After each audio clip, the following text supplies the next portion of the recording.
കർത്താവിൻ്റെ വലിയ നാമത്തിന് മഹത്വം വരുമാറാകട്ടെ. വീണ്ടും ഒരു പ്രാവശ്യം കൂടെ നിങ്ങളുടെ മുമ്പിലേക്ക് ദൈവത്തിൻ്റെ വചനവുമായി കടന്നു വരുവാൻ ദൈവം എന്ന അവസരത്തിനായി ദൈവത്തിന് സ്തോത്രം ചെയ്യുന്നു. എന്നെ ശ്രദ്ധിക്കുന്ന എല്ലാ മാന്യ പ്രേക്ഷകർക്കും യേശു ക്രിസ്തുവിൻ നാമത്തിലുള്ള സ്നേഹവന്ദനങ്ങൾ അറിയിക്കുന്നു. നിങ്ങളുടെ പ്രാർത്ഥനാ വിഷയങ്ങൾ സ്ക്രീനിൽ കാണുന്ന നമ്പറിലോ അതുപോലെ തന്നെ ഇമെയിലിലോ ഞങ്ങളെ അറിയിക്കുക. നിങ്ങളുടെ സ്നേഹത്തോടെ ഓർമ്മിപ്പിക്കുന്നു. ധാരാളം ആളുകൾ നിങ്ങൾക്കായിട്ട് ഈ നാളുകളിൽ പ്രാർത്ഥിക്കുന്നുണ്ട്. ഒന്നാമത്തെയും അതുപോലെ തന്നെ മൂന്നാമത്തെയും തിങ്കളാഴ്ചകളിൽ നിങ്ങൾക്ക് വേണ്ടി പ്രത്യേകിച്ച് ഉപവസിച്ച് ദൈവമക്കൾ പ്രാർത്ഥിക്കുന്നു. ഈ നിങ്ങളുടെ വിഷയങ്ങൾ ഓരോ വിഷയങ്ങൾക്കായിട്ടും ദൈവസന്നിധിയിൽ പ്രാർത്ഥിക്കുന്ന പ്രാർത്ഥന വീരന്മാർ ഈ ദിവസങ്ങളിൽ ആ വിഷയങ്ങൾ ഏറ്റെടുത്ത് പ്രാർത്ഥിച്ചുകൊണ്ടിരിക്കുന്നു. ദൈവത്തിൻ്റെ വലിയ അത്ഭുതങ്ങൾ ഈ ദിവസങ്ങൾ നമുക്ക് കാണാം. ദൈവത്തിൻ്റെ വലിയ അത്ഭുതങ്ങൾ, മറുപടികൾ നമുക്ക് ഈ ദിവസങ്ങളിൽ അറിയാൻ കഴിയും. അതുകൊണ്ട് നിങ്ങളുടെ പ്രാർത്ഥന വിഷയങ്ങൾ ഞങ്ങളെ അറിയിക്കുവാൻ നിങ്ങളുടെ സ്നേഹത്തോടെ ഓർമ്മിപ്പിക്കുന്നു. ധാരാളം ആളുകൾ പ്രാർത്ഥനയ്ക്ക് മറുപടി ലഭിച്ചതായിട്ട് വിളിച്ചറിയിക്കുമ്പോൾ ഞങ്ങൾക്കും അത് പ്രോത്സാഹനമാണ്. നമ്മുടെ ദൈവം ജീവിക്കുന്ന ദൈവമാണ്. അതുകൊണ്ട് ഈ ദിവസങ്ങളിൽ നിങ്ങളുടെ ശ്രദ്ധ അക്കാര്യത്തിൽ ഞങ്ങൾ ക്ഷണിക്കുകയും ചെയ്യുന്നു. നമ്മൾ ഈ കഴിഞ്ഞ 2 എപ്പിസോഡുകളിലായിട്ട് ചിന്തിച്ച വിഷയം നിങ്ങൾക്ക് ഓർമ്മയുണ്ടായിരിക്കും. സങ്കേത നഗരങ്ങൾ അല്ലെങ്കിൽ സിറ്റീസ് ഓഫ് റെഫ്യൂജ് എന്നുള്ള ഒരു വിഷയമാണ് നമ്മൾ ഈ ദിവസങ്ങളിൽ ധ്യാനിച്ചുകൊണ്ടിരിക്കുന്നത്. ഈ സങ്കേത നഗരങ്ങളെക്കുറിച്ച് നമ്മൾ ചിന്തിച്ചപ്പോൾ ദൈവം പഴയ നിയമത്തിൽ കൊടുത്തിരുന്ന ഈ സങ്കേത നഗരങ്ങൾ യേശുക്രിസ്തുവിന്റെ നിഴലായിരുന്നു എന്ന് നമ്മൾ ചിന്തിക്കുകയുണ്ടായി. ആ സങ്കേത നഗരമാകുന്ന യേശുക്രിസ്തുവിൽ ഓടി വരേണം, രക്ഷ പ്രാപിപ്പാനായിട്ട് നമ്മൾ ഓടി മറയണം എന്ന് നമ്മൾ ചിന്തിക്കുകയുണ്ടായി. പഴയ നിയമത്തിൽ ഹെബ്രോൻ എന്ന് പറയുന്ന സങ്കേത നഗരത്തിന്റെ വാതിക്കൽ വെച്ച് അബ്നേർ എന്ന് പറയുന്ന ഒരു മനുഷ്യൻ പട്ടുപോയതായിട്ട് നമ്മൾ ചിന്തിക്കുകയുണ്ടായി. അങ്ങനെ പട്ടുപോയപ്പോൾ ദാവീദ് അവനെക്കുറിച്ച് വിലപിച്ച് ഗീതം പാടുന്നു. നിന്റെ കാൽ ബന്ധിച്ചിരുന്നില്ല, നിന്റെ കൈകൾക്ക് ചങ്ങലയിട്ടിരുന്നില്ലല്ലോ എന്ന് പറഞ്ഞിരിക്കുന്നു. അതിൽ നിന്ന് നമുക്ക് മനസ്സിലാകും സങ്കേത നഗരത്തിലേക്ക് ഓടിക്കയറുവാനായിട്ട് അവൻ എല്ലാ അവസരങ്ങളും ഉള്ളപ്പോൾ അവൻ ആ രക്ഷ നഷ്ടപ്പെടുത്തുകയുണ്ട്. ഇന്നും നല്ല ദാവീദാകുന്ന യേശുക്രിസ്തു എല്ലാ അവസരങ്ങളും ദൈവം നമുക്ക് ദാനമായിട്ട് നൽകിയിരിക്കുമ്പോൾ നമ്മൾ ഓടി സങ്കേത നഗരമാകുന്ന യേശുക്രിസ്തുവിൽ അഭയം പ്രാപിക്കുവാൻ, നിത്യതയെക്കുറിച്ചുള്ള ആ ഉറപ്പ് നമുക്ക് പ്രാപിച്ചെടുക്കുവാൻ നാളുകൾ നല്ല അവസരം നൽകിയിരിക്കുന്നു എന്ന് നമ്മൾ ചിന്തിക്കുകയുണ്ടായി. ഇനിയും ഒരാൾ സങ്കേത നഗരത്തിലേക്ക് ഓടിക്കയറി വന്നാൽ എന്തായിരിക്കും അവന് ലഭിക്കുന്ന അനുഗ്രഹങ്ങൾ? അതിനെക്കുറിച്ച് ഇന്നു മുതൽ നമ്മൾ ചിന്തിക്കുവാൻ അത്ര ആഗ്രഹിക്കുന്നത്. സങ്കേത നഗരത്തിലേക്ക് ഒരുത്തൻ ഓടിക്കയറി കഴിഞ്ഞാൽ ആദ്യമായിട്ട് അവന് ലഭിക്കുന്ന ഒരു കാര്യം, നേരത്തെ നമ്മൾ ചിന്തിച്ചതുപോലെ അവൻ ഓടിക്കിടച്ച് പ്രാണഭയത്തിലാണ് അവൻ ഓടി വരുന്നത്. ഈ സങ്കേത നഗരത്തിന്റെ വാതിൽ ക്രോസ് ചെയ്ത് അകത്തേക്ക് പ്രവേശിച്ചാൽ ഉടനെ തന്നെ അവന് ലഭിക്കുന്ന ഏറ്റവും വലിയൊരു അനുഗ്രഹം അവന്റെ മരണഭീതി മാറിപ്പോയി എന്നുള്ളതാണ്. സങ്കേത നഗരത്തിന്റെ വാതിൽ ക്രോസ് ചെയ്ത് അവൻ അകത്തേക്ക് പ്രവേശിക്കുന്ന ആ നിമിഷത്തിൽ അന്നേരം മുതൽ രക്തപ്രതികാരകനായ സാത്താന് അവനെ തൊടുവാനായിട്ട് യാതൊരു അവകാശവുമില്ല. അതുകൊണ്ട് തന്നെ അവന്റെ വളരെയധികം ഭയത്തോടെ നാളുകളായി രക്തപ്രതികാരകന്റെ കയ്യിൽ പെടുമോ എന്നുള്ള ആ ചിന്താഭാരത്തോടുകൂടി അവൻ നടക്കുകയായിരുന്നെങ്കിലും ഇപ്പോൾ ഇതാ അവന് അതിനകത്തേക്ക് പ്രവേശിച്ചു കഴിഞ്ഞപ്പോൾ തന്നെ അവന്റെ മരണഭീതി മാറിപ്പോകാനിടയായി തീർന്നു. അവൻ ഓടിയാണ് വന്നതെന്ന് സത്യമാണ്. അവനെ രക്തപ്രതികാരകൻ ഓടിച്ചു എന്നുള്ളത് സത്യമാണ്. വളരെ ദൂരെ അവൻ ഓടിയെന്നുള്ളത് സത്യമാണ്. അവൻ ഭയപ്പെട്ടുകൊണ്ടാണ് ഓടിയത് എന്നുള്ളത് സത്യമാണ്. ഇതെല്ലാം സത്യമായിരിക്കുമ്പോൾ അവൻ അതിനകത്തേക്ക് പ്രവേശിച്ച് കഴിയുന്ന ആ പ്രത്യേക ആ മിനിറ്റുകൾക്കുള്ളിൽ ഒരു വലിയ വ്യത്യാസം വരുന്നു. അവന്റെ ജീവിതത്തിലുള്ള മരണഭീതി മാറിപ്പോകുന്നു. യഥാർത്ഥമായി വീണ്ടും ജന്മം പ്രാപിക്കുന്ന ഒരു ദൈവത്തിലെ സംബന്ധിച്ചിടത്തോളം യേശുക്രിസ്തുവിൽ അവൻ ആയി കഴിയുമ്പോൾ അവന്റെ മരണഭീതി മാറിപ്പോകുകയാണ്. ഏത് മരണഭീതി? അവന് നിത്യമായ മരണത്തെക്കുറിച്ചുള്ള ഭീതി അവനിൽ നിന്ന് മാറിപ്പോകുകയാണ്. റോമാലേഖനം 8-ാം അധ്യായം 1-ാം വാക്യത്തിൽ വായിക്കുന്നു, ഇപ്പോൾ ക്രിസ്തുയേശുവിലുള്ളവർക്ക് ഒരു ശിക്ഷാവിധിയുമില്ല. ഇപ്പോൾ ക്രിസ്തുവേശുവിൽ ഉള്ളവർക്കാണ് ശിക്ഷാവിധി ഇല്ലാത്തത്. ക്രിസ്തുവേശുവിൽ ആമേൻ ഇല്ലാത്തവരായ ആളുകൾ, അഥവാ ആ പട്ടണത്തിന് പുറത്തായ ആളുകൾക്ക് എല്ലാവർക്കും ശിക്ഷാവിധി ഉണ്ട് എന്നുള്ള കാര്യം കൂടെ അതിൽ നിന്ന് നമ്മൾ മനസ്സിലാക്കണമേ. അതുകൊണ്ട് ഒന്നാമതായിട്ട് ദൈവത്തിന്റെ വചനത്തിൽ നിന്ന് നമുക്ക് പഠിക്കാൻ കഴിയും, സംഘനഗരത്തിലേക്ക് ഓടിക്കയറുന്നവന്റെ മരണഭീതി മാറിപ്പോകുകയാണ്. യോഹന്നാന്റെ സുവിശേഷം 3-ാം അധ്യായത്തിലേക്ക് വരുമ്പോൾ അതിന്റെ 36-ാം വാക്യത്തിലേക്ക് വരുമ്പോൾ നമുക്ക് കാണാൻ കഴിയുന്ന കർത്താവ് തന്നെ പറഞ്ഞ ഒരു വാക്ക് അവിടെ പ്രത്യേകിച്ച് നമുക്ക് പഠിക്കുവാനായിട്ട് കഴിയും. സാധാരണയായി ആളുകൾ നിത്യതയെക്കുറിച്ചോ സ്വർഗത്തെക്കുറിച്ചോ നിത്യജീവനെ കുറിച്ചോ ഒക്കെ പറയുമ്പോൾ അവർ സാധാരണ വലിയ കാര്യമായിട്ട് എടുക്കാറില്ല. എന്നാൽ ഞാൻ പ്രസംഗിക്കുന്ന ദൈവത്തിന്റെ വചനം, 66 പുസ്തകങ്ങൾ അടങ്ങിയ ദൈവത്തിന്റെ വചനം, ദൈവത്തിന്റെ വായിൽ നിന്ന് വരുന്ന വചനമാണ്. ഇത് സത്യമാണെന്ന് വിശ്വസിക്കുന്ന ഏതൊരാളും വിശ്വസിക്കേണ്ട ഒരു കാര്യമുണ്ട്. 36-ാം വാക്യം ഞാനത് വായിച്ച് കേൾപ്പിക്കാം. പുത്രനിൽ വിശ്വസിക്കുന്നവന് നിത്യജീവൻ ഉണ്ട്. പുത്രനെ അനുസരിക്കാത്തവനോ ജീവനെ കാണുകയില്ല. ദൈവക്രോധം അവന്റെ മേൽ വസിക്കുന്നതേ ഉള്ളൂ. ദൈവത്തിന്റെ ക്രോധം അവന്റെ മേൽ വസിക്കുകയാണ്. ലോകത്തിൽ രക്ഷിക്കപ്പെടാത്ത സകല മനുഷ്യരുടെയും മേൽ ദൈവത്തിന്റെ ക്രോധം വസിക്കുന്നു, ഇൻഡ്വെൽ ചെയ്യുന്നു. ഹല്ലേലൂയ. ദൈവത്തിന്റെ മക്കളെ, അതുകൊണ്ട് നമ്മൾ സങ്കേതത്തിനായി ഓടി സങ്കേത നഗരത്തിലേക്ക് പ്രവേശിച്ചു കഴിയുമ്പോൾ ദൈവക്രോധം എന്നിൽ നിന്ന് മാറിപ്പോയി. ദൈവം എന്നെ ന്യായം വിധിക്കുകയില്ല.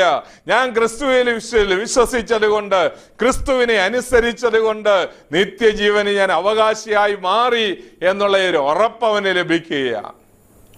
അതെത്ര വലിയ അനുഗ്രഹമാണ് പ്രിയമുള്ളവരെ, അതെത്ര വലിയ ഭാഗ്യമാണ്. നമ്മുടെ അന്തരാത്മാവ് ലഭിക്കുന്ന ഒരു വലിയ ബോധ്യമാണ്. എൻ്റെ ശിക്ഷാവിധി മാറിപ്പോയിരിക്കുന്നു.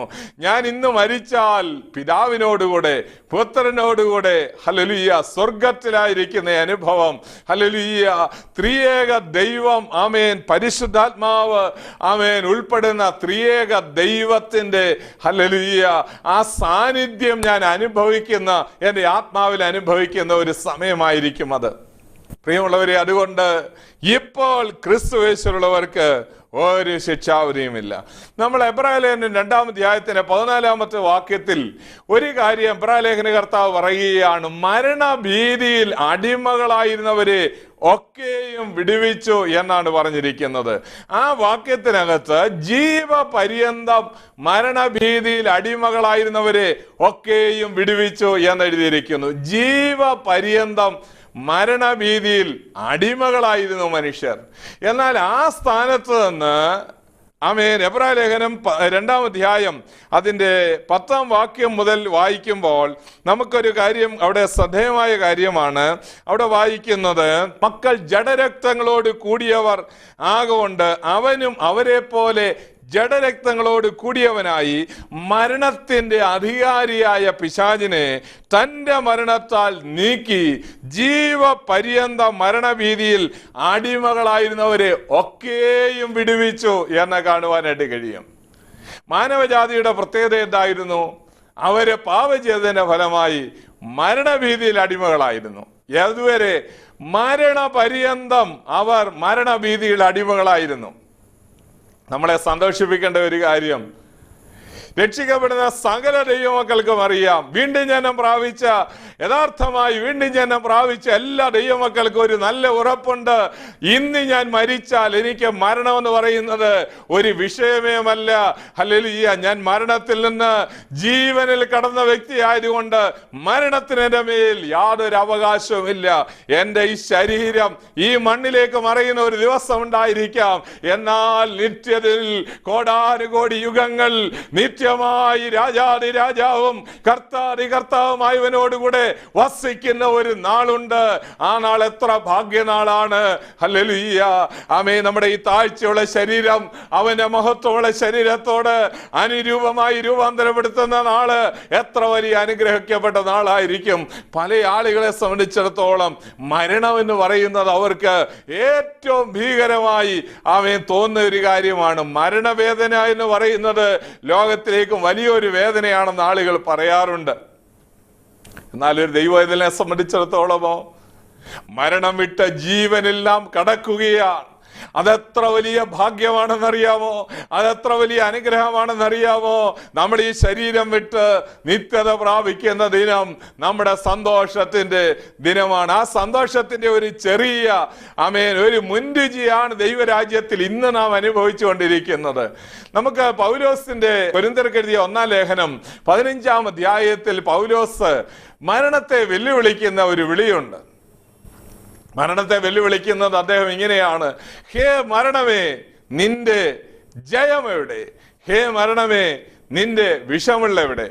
അവിടെ പ്രത്യാശയോടുള്ള ബന്ധത്തിലാണ് അത് ഉപയോഗിച്ചിരിക്കുന്നത്. നമുക്കറിയാം, ദൈവത്തിന്റെ വചനം വളരെ വ്യക്തമായിട്ട് നമ്മളെ പഠിപ്പിക്കുന്ന ഒരു കാര്യം, കർത്താവിന്റെ മടങ്ങി വരവെങ്കിൽ 2 കൂട്ടം ആളുകൾ സ്വർഗത്തിലേക്ക് പോകുമ്പോൾ അവർ വിളിക്കുന്ന വിളിയാ, ഹേ മരണമേ, നിന്റെ ജയം എവിടെയെന്ന് ആര് വിളിക്കും?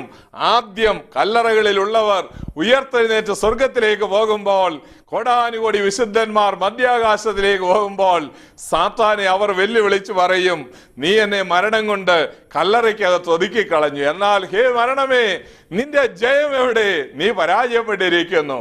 മരണത്തിൽ നിന്ന് ഉയർത്തെഴുന്നേറ്റ് യേശുക്രിസ്തു വെളിപ്പാട് പുസ്തകം 1:18 പറഞ്ഞു, മരണത്തിന്റെയും പാതാളത്തിന്റെയും താക്കോൽ എന്റെ കൈവശമാണ് ഇരിക്കുന്നത്. പ്രിയമുള്ളവരെ, നിങ്ങൾ ചിന്തിച്ചു നോക്കുക, ലോകത്തിലെ ഏത് നേതാക്കന്മാർക്ക് അങ്ങനെ പറയാൻ കഴിഞ്ഞിട്ടുണ്ട്? മരണത്തിന്റെയും പാതാളത്തിന്റെയും താക്കോൽ എന്റെ കൈവശമാണ്. മരണത്തെ മലർത്തി അടിച്ച് ഉയർത്തെഴുന്നേറ്റ് ഇന്നും മരണമില്ലാതെ ജീവിക്കുന്ന നസ്രയത്തുകാരൻ പറയുന്നു, ഹല്ലേലൂയ, ഹേ മരണത്തിന്റെയും പാതാളത്തിന്റെയും താക്കോൽ എന്റെ കൈവശമാണ്. അവനോടുകൂടെ ഉയർത്തെഴുന്നേറ്റ് വരുന്ന മരിച്ച കല്ലറയിൽ ഒതുങ്ങിപ്പോയ സകല വിശുദ്ധന്മാരും പുനരുദ്ധാന ശരീരത്തോടുകൂടെ ഉയർത്തെഴുന്നേറ്റ് വരുമ്പോൾ അവരൊരുപോലെ മരണത്തിന്റെ അധികാരിയായ പിശാചിനെ വെല്ലുവിളിച്ച് പറയും, ഹേ മരണമേ, നിന്റെ ജയം എവിടെ? 2, അതിനുകൂടാതെ വേറൊരു കൂട്ടം ആളുകൾ ചോദിക്കുന്ന ഒരു ചോദ്യം, ഹേ മരണമേ, നിന്റെ വിഷമുള്ള എവിടെ? അതാരാണ് ചോദിക്കുന്നത്? കർത്താവിനെ മടങ്ങി വരവെങ്കിൽ 2 കൂട്ടം ആളുകൾ സ്വർഗത്തിലേക്ക് പോകും. മരിച്ചവരും ഉയർത്തെഴുന്നേറ്റ് സ്വർഗത്തിലേക്ക് പോകും. എന്നാൽ ജീവനോടെ ശേഷിക്കുന്ന നാം അതിനെ എതിരേൽപ്പാൻ മേഘങ്ങളിൽ എടുക്കപ്പെടും എന്ന് ദൈവത്തിന്റെ വചനം പറയുന്നു. 1 തെസ്സലോനിക്കർ 4-ാം അധ്യായത്തിന്റെ 16 മുതൽ വാക്യങ്ങൾ വായിക്കുമ്പോൾ നമുക്ക് കാണാൻ കഴിയുന്നു, അവര് സ്വർഗത്തിലേക്ക് രൂപാന്തരപ്പെട്ടു പോകുമ്പോൾ മരണത്തെ വെല്ലുവിളിച്ച് അവർ ചോദിക്കുന്നു, ഹേ മരണമേ, നിന്റെ വിഷമുള്ള എവിടെ? അഥവാ മരണത്തിന്റെ വിഷമുള്ളമായിട്ട് അതിങ്ങനെ നടക്കുകയായിരുന്നു, സാത്താൻ നടക്കുകയായിരുന്നു അവരെ കുത്തി എന്നെങ്കിലും ഒരു ദിവസം അവരെ കൊല്ലുവാനായി. എന്നാൽ മരണത്തിന്റെ അധികാരിയായ പിശാചിനെ തന്റെ മരണത്താൽ നീക്കി ജീവപര്യന്തം മരണഭീതിയിൽ അടിമകളായിരുന്നവരെ ഒക്കെയും വിടുവിച്ചു. അപ്പോൾ സംഘനഗരത്തിലേക്ക് ഓടിക്കയറുന്ന ഒരു വ്യക്തിയെ സംബന്ധിച്ചിടത്തോളം അവന്റെ മരണഭീതി മാറിപ്പോയിരിക്കുന്നു. അവൻ ഓടിക്കിടച്ചു വന്നവനാണ്, ശരണത്തിനായിട്ട് ഓടി വന്നവനാണ്, ആ ഗേറ്റ് ക്രോസ് ചെയ്ത് വന്നവനാണ്. അതിനകത്തേക്ക് പ്രവേശിച്ചു കഴിയുമ്പോൾ ആദ്യം അവന്റെ ഉള്ളിൽ നിന്ന് മാറിപ്പോകുന്ന ദൈവം ഒരു വിധത്തിൽ പറഞ്ഞാൽ എടുത്തു മാറ്റിക്കളയുന്ന ഒരു കാര്യം, അവന്റെ മരണഭീതി മാറിപ്പോയി. ഇന്ന് താങ്കൾ മരണഭീതിയിൽ ഞാൻ എന്തെങ്കിലും മരിക്കുമോ എന്ന് ചിന്തിച്ച് നടക്കുമ്പോൾ പ്രത്യാശയുടെ സന്ദേശം വേദപുസ്തകം നൽകുന്നു. ഹല്ലേലൂയ, ഇപ്പോൾ ക്രിസ്തുവേശുവുള്ളവർക്ക് ഒരു ശിക്ഷാവിധിയുമില്ല. നമുക്കറിയാം, ലോകത്തിലേക്കും വളരെയധികം നിരീശ്വരവാദം പ്രസംഗിച്ചുകൊണ്ട് നടന്ന ഉന്നതനായ മനുഷ്യനായിരുന്നു വോൾട്ടയർ. വേദപുസ്തകത്തെ വെല്ലുവിളിച്ച്, ദൈവത്തെ വെല്ലുവിളിച്ച് അദ്ദേഹം കുറെ കാര്യങ്ങൾ ലോകത്തോട് വിളിച്ചു പറഞ്ഞിട്ടുണ്ട്. എന്നാൽ അദ്ദേഹത്തിന്റെ അവസാന മണിക്കൂറുകളിലെ ചരിത്രം എന്താണെന്ന് തൊട്ടടുത്ത് നിന്ന് കണ്ടതായ ഒരു നേഴ്സ് ആശുപത്രി കിടക്കയിൽ വെച്ച മരണത്തെ അഭിമുഖീകരിച്ച ആ മനുഷ്യന്റെ ചരിത്രം രേഖപ്പെടുത്തിയിട്ടുണ്ട്. അദ്ദേഹം മരിക്കാൻ സമയമായപ്പോൾ അദ്ദേഹം എങ്ങനെയാണ് മരിച്ചത്, വോൾട്ടയർ എങ്ങനെയാണ് മരിച്ചത് എന്നുള്ളതിനെ സംബന്ധിച്ച് ആ പുസ്തകത്തിൽ ഇപ്രകാരം ആ സഹോദരി രേഖപ്പെടുത്തിയിരിക്കുന്നു. അദ്ദേഹം മരിക്കുവാൻ തുടങ്ങുമ്പോൾ ആ അടുത്തു നിന്ന് ആളിന്റെ കയ്യിൽ വളരെ ശക്തമായി പിടിച്ചമർത്തിക്കൊണ്ട് മരണഭീതി കൊണ്ട് വിറയലോടെ ആ മനുഷ്യൻ നിലവിളിച്ചു, ഇതാണോ മരണം, ഇതാണോ മരണം, ഇതാണോ മരണം, ഞാൻ ആഴമായ കുഴി കുഴിയിലെയും ഇരുട്ടിലേക്കും ഇതാ ആണ്ട് താഴ്ന്നു പോകുന്നു. ആമേൻ. ഇതിൽ നിന്ന് രക്ഷപ്പെടുവാൻ ആമേൻ ഞാൻ എന്ത് ചെയ്യണം? ഇതിൽ നിന്ന് ആരെന്നെ രക്ഷപ്പെടുത്തും എന്ന് നിലവിളിയോടുകൂടെ ലോകത്തിൽ നിന്ന് മരണത്തിന്റെ ഹല്ലേലൂയ കരാള ഹസ്തങ്ങൾക്കുള്ളിലേക്ക് ആ വോൾട്ടയർ ആമേൻ അമരുകയുണ്ടായി.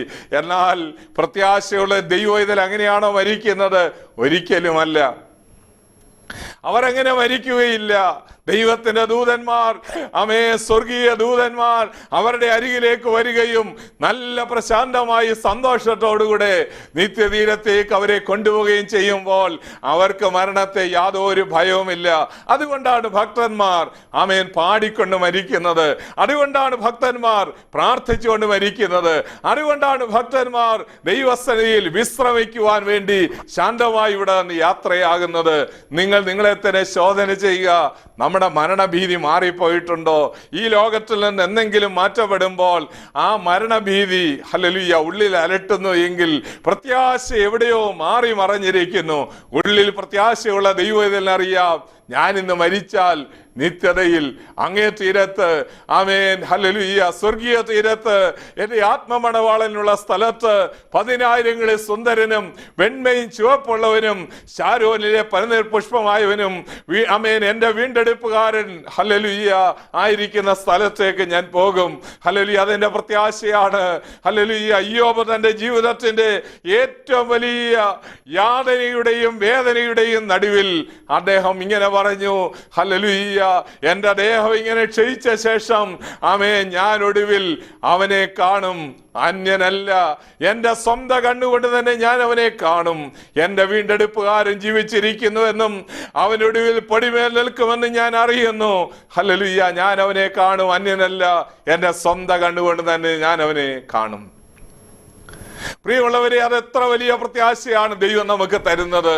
ഹല്ലേലൂയ നമ്മുടെയൊക്കെ ജീവിതത്തിൽ ഏറ്റവും വലിയ പ്രത്യാശ ഹല്ലേലൂയ മരണം മാറി ജീവൻ ലഭിച്ചിരിക്കുന്ന ദൈവത്തിന് ലഭിക്കുന്ന വലിയ പ്രത്യാശ. ദൈവത്തിന് സ്തോത്രം. അപ്പോൾ ഹല്ലേലൂയ സങ്കേതത്തിലേക്ക് ഓടി വന്നാൽ ആദ്യം ലഭിക്കുന്നത് അവന്റെ ശിക്ഷാവിധിയെ കുറിച്ചുള്ള ആ മരണഭീതി മാറിപ്പോകുന്നു എന്നാണ് ഞാൻ പറഞ്ഞു വന്നത്. നമ്മൾ അതിൽ നിന്ന് ഒരു കാര്യം കൂടെ ഈ ഭാഗത്ത് നിന്ന് ഞാൻ ഓർമ്മിപ്പിക്കാൻ ആഗ്രഹിക്കുന്നത്, നമുക്കറിയാം ശിക്ഷ നടപ്പാക്കാനാണ് സാത്താൻ എല്ലായ്പ്പോഴും പരിശ്രമിക്കുന്നത്. ലോകം എപ്പോഴും ശിക്ഷ നടപ്പാക്കാനാണ് പരിശ്രമിക്കുന്നത്. ലോകത്തുള്ള എല്ലാ മനുഷ്യരെയും ശ്രദ്ധിച്ചാൽ അറിയാം, ചെറിയൊരു കുറ്റത്തിന് പോലും ഹല്ലേലൂയ കഠിനമായി ശിക്ഷിക്കണമെന്നുള്ള താല്പര്യക്കാരാണ്. ഈ പറയുന്ന ആളുകൾ വ്യക്തിപരമായി 100 കുറ്റങ്ങൾക്ക് അടിമകളായിരിക്കുമ്പോൾ 100 കുറ്റങ്ങൾ അവരെ കുറിച്ച് ചെയ്തിട്ട് അവർ രക്ഷപ്പെട്ട് നടക്കുന്നവരാണ് മറ്റുള്ള ആളുകളെ ശിക്ഷിക്കുവാനായിട്ട് പരിശ്രമിക്കുന്നത്. അത് മനുഷ്യന്റെ ഒരു പൊതുവായിട്ടുള്ള സ്വഭാവമാണ്. ഏതെങ്കിലും ഒരു ചെറിയ തെറ്റിന് പോലും ലോകം നമ്മളെ കുറ്റം വിധിക്കുകയും ശിക്ഷ നടപ്പാക്കാനായി കല്ലെടുക്കുകയും ചെയ്യും. നമുക്ക് യോഹന്നാന്റെ സുവിശേഷം 8-ാം അധ്യായത്തിലേക്ക് വരുമ്പോൾ ഇതുപോലെ ഭയാനകമായ ഒരു സംഭവം അവിടെ ചിത്രീകരിച്ചിരിക്കുന്നത് കാണുവാൻ കഴിയും. കുറെ ആളുകൾ എല്ലാവരും കൂടെ ഒരു പാവപ്പെട്ട സ്ത്രീയെ ഓടിച്ചു കൊണ്ടുവരികയാണ്. അവൾ അങ്ങനെ ഓടി ഓടി ഓടി വരുമ്പോൾ ഹല്ലേലൂയ പല ആളുകളും ഹല്ലേലൂയ ഓടിക്കിഴച്ചു വരുന്ന ആ സ്ത്രീ എങ്ങോട്ടാണ് ഓടുന്നത് എന്ന് ശ്രദ്ധിച്ചു. സ്തോത്രം. പട്ടണത്തിൽ ഹല്ലേലൂയ അവിടെയുള്ള സകല ആളുകളും കൂടെ ഓടിച്ചു വരുന്ന ആ സ്ത്രീ എവിടെയാണ് വന്ന് നിൽക്കുന്നത്? അവൾ വന്ന് നിന്നത് യേശുവിന്റെ പാദപീഠത്തിലാണ്. ഹല്ലേലൂയ. അവൾ വന്ന് നിന്നപ്പോൾ മൂപ്പന്മാരും ഇളയവരും എല്ലാവരും കൂടെ ചോദിച്ചു, മോശ പറഞ്ഞിരിക്കുന്നത് ഇങ്ങനെയുള്ള ആളുകളെ കല്ലെറിഞ്ഞ് കൊല്ലണമെന്നാണ്. ഗുരു, നീ എന്ത് പറയുന്നു? ഉടനെ യേശു അവളെ ഒന്ന് നോക്കിയതിന് ശേഷം ഞാൻ വിചാരിക്കുന്നു അവൻ കുനിഞ്ഞ വിരൽ കൊണ്ട് എഴുതിക്കൊണ്ടിരുന്നു. ഹല്ലേലൂയ. അല്പം കഴിഞ്ഞപ്പോൾ കർത്താവരോട് പറയുകയാണ്, നിങ്ങളിൽ പാപമില്ലാത്തവൻ അവളെ കല്ലെറിയട്ടെ എന്ന് പറയുകയുണ്ടായി. ഇവളിൽ നിങ്ങളിൽ പാപമില്ലാത്തവർ കല്ലെറിയട്ടെ എന്ന് പറഞ്ഞപ്പോൾ ഹല്ലേലൂയ ആ സമയവും ആ സ്ത്രീ ഇങ്ങനെ വേദനപ്പെട്ട് ഞരങ്ങിക്കൊണ്ട് ഭയത്തോടെ, ഇവൻ ശിക്ഷ വിധിക്കുവാൻ യോഗ്യനായ യേശുവാണ്, ദൈവമാണ്. എന്നാൽ നമുക്ക് അടുത്ത വാക്യങ്ങളിൽ കാണാനായിട്ട് കഴിയുന്നുണ്ട്, മൂത്തവരും ഇളയവരും എല്ലാവരും ഓരോരുത്തരായിട്ട് അവിടം വിട്ടു പോവുകയാണ്. അവളെ കല്ലെറിയാൻ ആർക്കും ധൈര്യം വന്നില്ല. ഒരു പാപമില്ലാത്തവനും അവിടെ ഇല്ലായിരുന്നു.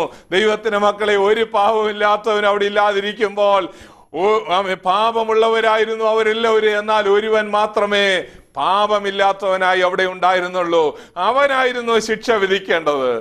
എന്നാൽ അല്പനിമിഷങ്ങൾക്കുള്ളിൽ യേശു പറയുന്ന ഒരു വാക്കുണ്ട്, ഹല്ലേലൂയ, മകളെ പോക, ഇനി പാപം ചെയ്യരുത് എന്ന് പറയുകയുണ്ടായി. മകളെ പോക, ഇനി പാപം ചെയ്യരുത്. ഹല്ലേലൂയ. എന്റെ വിചാരം, ആ സ്ത്രീയുടെ അന്തരാത്മാവിൽ ആ നിമിഷങ്ങളിൽ മരണഭീതി മാറിപ്പോയി. അവൾ മരണത്തെ മുഖാമുഖമായി കണ്ടവളായിരുന്നു.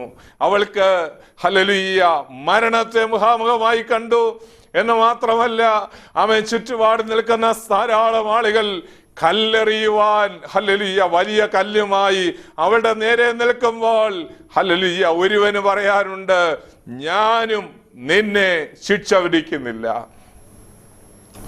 ഞാനും നിന്നെ ശിക്ഷ വിധിക്കുന്നില്ല.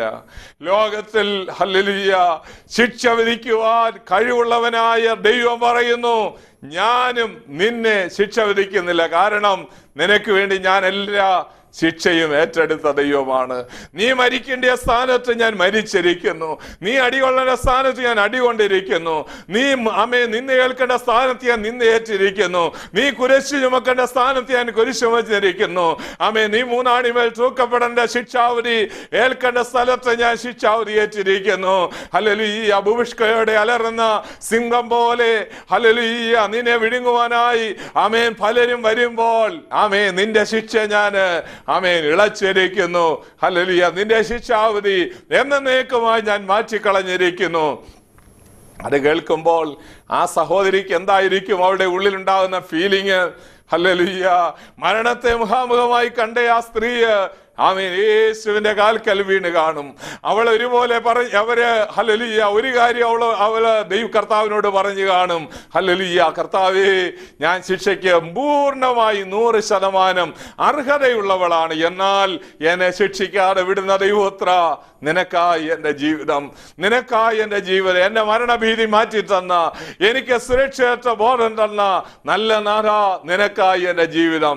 ഇന്ന് സങ്കീർണ്ണ നഗരമാകുന്ന ഇതിലേക്ക് നമ്മൾ പ്രവേശിച്ചു കഴിയുമ്പോൾ ആദ്യമായി നമുക്ക് ലഭിക്കുന്ന ഏറ്റവും വലിയ അനുഗ്രഹം എന്ന് പറയുന്നത് അത് ഹല്ലേലൂയ യേശുക്രിസ്തുവിലുള്ള മരണഭീതി മാറിയ അനുഭവമാണ്, അഥവാ ഭീതി മാറിയ അനുഭവമാണ്. നമ്മള് ഭീതി എന്ന് പറയുമ്പോൾ ദൈവത്തിന്റെ ക്രോധം, ദൈവത്തിന്റെ ആ വലിയ ശിക്ഷാവിധിയെ കുറിച്ചുള്ള വലിയ ഭയം മനുഷ്യരെ ഭരിച്ചുകൊണ്ടിരുന്നു. നമ്മൾ ദൈവത്തിന്റെ വചനം പഠിക്കുമ്പോൾ അതിന് ധാരാളം ഉദാഹരണങ്ങൾ കാണുവാനായിട്ട് കഴിയും. നമുക്ക് കായീൻ ദൈവസേനയിൽ നിന്ന് കിഴക്കോട്ട് യാത്ര ചെയ്യുമ്പോൾ അവൻ പറഞ്ഞിട്ട് പോയ കാര്യം എന്താണ് എന്നവിടെ രേഖപ്പെടുത്തിയിട്ടുണ്ട്. അവൻ പറയുന്നു, അവൻ തന്നെ പറയുകയാണ്, എൻ്റെ പാപം, എൻ്റെ ഹല്ലേലൂയ പാപം ദൈവം പോലും ക്ഷമിക്കയില്ല എന്ന് പറഞ്ഞാൽ ഞാൻ ശിക്ഷയ്ക്ക് അർഹനാണ് എന്ന് പറയുകയുണ്ടായി. ദൈവത്തിന്റെ കോപം, ദൈവത്തിന്റെ ക്രോധം, ദൈവത്തിന്റെ ന്യായവിധിയെ കുറിച്ചുള്ള ഭയം എല്ലാ മനുഷ്യരിലും ഉണ്ട് പ്രിയമുള്ളവര്. എന്നാൽ ഹല്ലേലൂയ ആ ന്യായവിധിയിൽ നിന്ന് രക്ഷപ്പെട്ട ഒരു കൂട്ടം ആളുകളുണ്ട്. അവരാണ് യഥാർത്ഥത്തിൽ വീണ്ടും ജന്മം പ്രാപിച്ചവർ. നിത്യതയ്ക്ക് അവർ അവകാശികളായും മാറും. ദൈവത്തിന് സ്തോത്രം. അതുകൊണ്ട് യോഹന്നാൻ സ്നാപകൻ ഹല്ലേലൂയ വിളിച്ചു പറയുന്നു.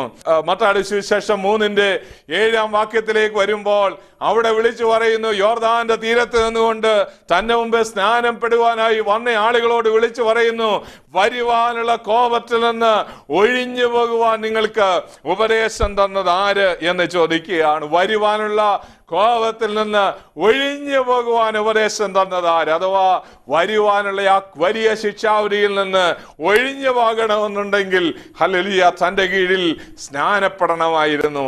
ദൈവത്തിന് സ്തോത്രം. സുവിശേഷം കേട്ട് അനുസരിക്കണമായിരുന്നു.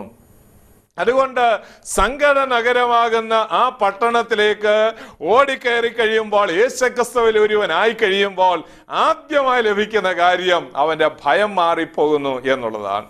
ഇന്ന് എന്നെ കേട്ടുകൊണ്ടിരിക്കുമ്പോൾ ദൈവാത്മാ നിങ്ങളോട് ചോദിക്കുന്നു, ആ ഭയം മാറിയ ഹല്ലേലൂയ ഒരു അനുഭവമുണ്ടോ? ഭാവിയെക്കുറിച്ച് ഓർക്കുമ്പോൾ ദൈവം എന്നെ ശിക്ഷിക്കുമോ എന്നുള്ള ഭയം, ഹല്ലേലൂയ മരിച്ചു കഴിഞ്ഞാൽ നരകത്തിൽ പോകുമോ എന്നുള്ള ഭയം. നമ്മൾ വെളിപ്പാട് പുസ്തകം വായിക്കുമ്പോൾ 22-ാം അധ്യായത്തിലാണ് നരകത്തിൽ പോകുന്നവരുടെ പട്ടിക പറഞ്ഞിരിക്കുന്നത്. നരകത്തിൽ പോകുന്നവരുടെ പട്ടിക പറയുമ്പോൾ അതിനകത്ത് പറഞ്ഞ ഏറ്റവും ഹല്ലേലൂയ ആദ്യം പറഞ്ഞിരിക്കുന്ന 7 പേരുടെ കാര്യം 7 കൂട്ടം ആളുകളുടെ കാര്യം പറയുമ്പോൾ ആദ്യം പറഞ്ഞിരിക്കുന്ന ആളുകൾ ഹല്ലേലൂയ ഭീരുക്കൾ എന്നാണ്. നമ്മൾ ഇന്ന് പ്രാപിച്ചിരിക്കുന്നത് ഭീരുത്വത്തിന്റെ ആത്മാവിനെ അല്ല, ധൈര്യത്തിന്റെയും സുബോധത്തിന്റെയും ആത്മാവിനെ എന്ന് ദൈവത്തിന്റെ വചനം പറയും. അതുകൊണ്ട് ഭീരുത്വത്തിന്റെ ആത്മാവിനെ അല്ല, സുബോധത്തിന്റെ ആത്മാവിനെ നമ്മൾ പ്രാപിച്ചിരിക്കുന്നതുകൊണ്ട് ധൈര്യത്തോടെ ഹല്ലേലൂയ നമുക്ക് ജീവിക്കുവാനായിട്ട് കഴിയും. മരണഭീതി മാറിയവരാ യേശുക്രിസ്തുവിൽ ഹല്ലേലൂയ ലഭിച്ചിരിക്കുന്ന എല്ലാ അനുഗ്രഹങ്ങളിലെ ഏറ്റവും വലിയൊരു അനുഗ്രഹം എന്ന് പറയുന്നത് നമ്മുടെ മരണഭീതി മാറിപ്പോയി, ശിക്ഷാവിധി മാറിപ്പോയി, ന്യായവിധിയെക്കുറിച്ചുള്ള ഭാരം മാറിപ്പോയി. ഇനിയും ദൈവം എന്നെ ശിക്ഷിക്കത്തില്ല, കാരണം എൻ്റെ ശിക്ഷാവിധി മുഴുവൻ അവൻ കാൽവറിയിൽ ഏറ്റെടുത്തിരിക്കുന്നു, എനിക്ക് രക്ഷ തന്നിരിക്കുന്നു. അതുകൊണ്ട് ഹല്ലേലൂയ ഇപ്പോൾ ക്രിസ്തുയേശുവിലുള്ളവർക്ക് ഒരു ശിക്ഷാവിധിയില്ല. കർത്താവേ, ഈ വചനം കേട്ടുകൊണ്ടിരുന്ന എല്ലാവർക്കായി പ്രാർത്ഥി. ദൈവത്തിന്റെ ആത്മാവ് അവരുടെ ഹൃദയങ്ങളോട് സംസാരിച്ചതിനായി സ്തോത്രം. അങ്ങയുടെ ആത്മാവ് തന്നെ തുടർന്നും അവരെ ആ ഭയമില്ലാത്ത അനുഭവത്തിൽ നിലനിൽക്കണം. യേശുക്രിസ്തു മുഖാന്തരം വെളിവർ ചോദിക്കുന്നു, കൃതവന് കേൾക്കുമാറാകണമേ.